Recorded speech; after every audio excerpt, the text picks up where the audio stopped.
Gaming has been in a really great place recently with a number of high quality titles releasing or getting set to release, such as Resident Evil 9, Pokemon Pokopia, and Monster Hunter Stories 3. But don't forget about the great turn-based RPGs that are flooding the market as well. We're currently in a really busy time for turn-based RPGs releasing, and today I want to talk about the 5 turn-based RPGs you definitely need to check out. And I also want to talk about an honorable mention that caught my eye as well. So let's get into the top 5 turn-based RPGs you need to play right now. Let's start off though with the very fascinating honorable mention, Seed of God. This one reaches for that grand melodramatic sweep that the small projects usually avoid.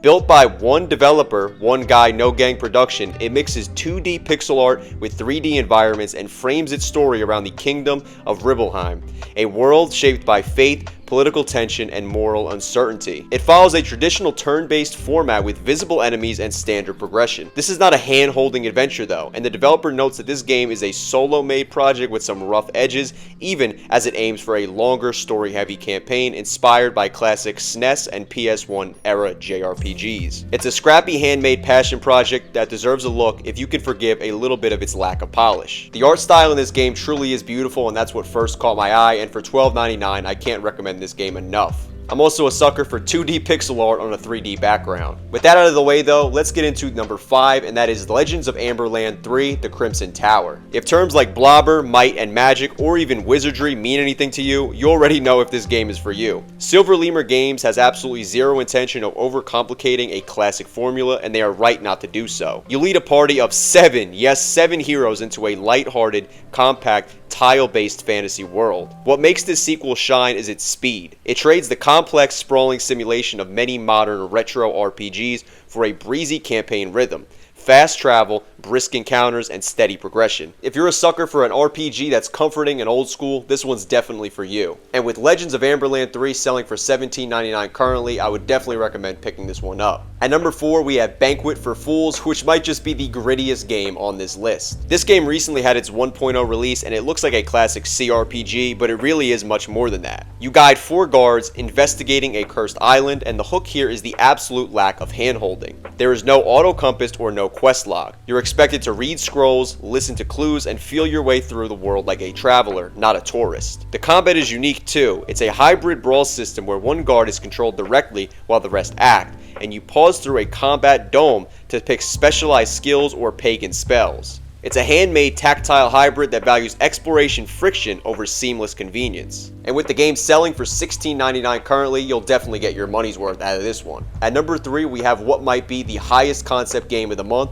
Heart of the Machine. This game casts you as the first sentient AI, born beneath a rotting cyberpunk city. This isn't just another strategy game, it's a dense strategy RPG blend where you expand your consciousness, build hidden factories inside human buildings, and either hijack machine bodies or manufacture mech armies for combat. The breadth of its simulation is stunning, merging all-third narrative with a city-scale sandbox. A single run can shift from subtle subterfuge like hijacking security forces to massive operations involving shell companies and towering mechs. If you've ever wanted to simulate the fantasy of digital control, this is a role-playing experiment on a massive scale. And as of the recording of this video, Heart of the Machine is only $14.99, so I definitely recommend it. And with how dystopian the current AI bubble or the advancements of AI currently feel, this is a game that I definitely felt the need to cover and put on this list because it just kind of feels very, on the nose and feels like it's very fitting currently. Coming in at number 2 is the critical darling of the moment, Esoteric Ebb. This isometric narrative RPG is earning serious praise for its political intrigue and mechanical depth. You play as the cleric, a government functionary who gets tangled into a political conspiracy after a tea shop bombing right before a major city election.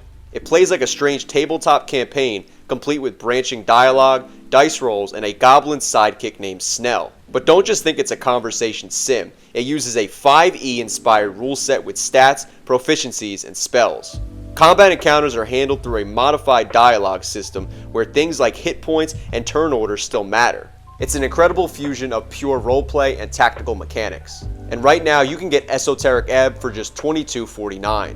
And at number 1, we have one of the hottest games online right now, Slay the Spire 2. Megacrit didn't try to reinvent the climb here, they just sharpened it. The legendary deck building roguelike framework returns, now featuring new characters like the Necrobinder and the Regent, each with entirely new card pools and mechanics. The sequel pushes variety harder, offering new environments and more deep lore tied to the Spire itself. It launched into early access and immediately hit overwhelmingly positive status. But the real game changer is the addition of an entire online co-op mode for up to 4 players, complete with multiplayer specific cards and chaos that shifts how you plan every single run. And I'd say it is quite simply essential. Slay the Spire 2 is currently $24.99, and with how much time and effort went into this project, as well as just how much content is jam-packed into this game, I would definitely say it's worth that price. And there you have it, and clearly you can see that we've been in a little bit of a jam-packed time in terms of turn-based RPGs as of late. I want to know down below though if you've played any of these games, which one of these caught your eye if you weren't aware of them before, and which one you'll be diving into first. If you liked the video, then definitely make sure to give it a like, and if you're new to the channel, then definitely make sure to hit that subscribe button, just so you can stay up to date with all of the new content that I have coming up on this channel. Thank you all so much for watching though, and I am out.